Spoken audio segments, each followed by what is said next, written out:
योगेन चित्तस्य पदेन वाचा मलं शरीरस्य च वैद्यकेन योपाकरोत्तम प्रवरं मुनीनां पतञ्जलिं प्राञ्जलिरानतोऽस्मि।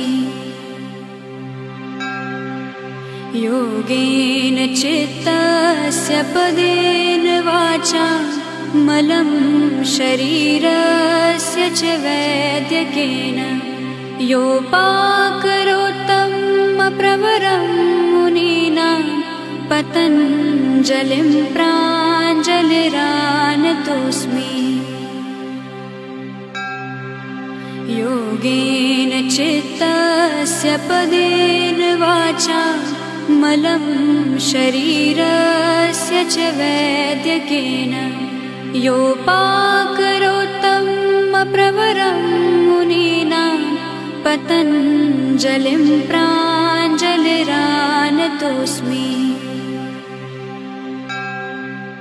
योगेन चित्तस्य पदेन वाचा मलं शरीरस्य च वैद्यकेन योपाकरोत्तम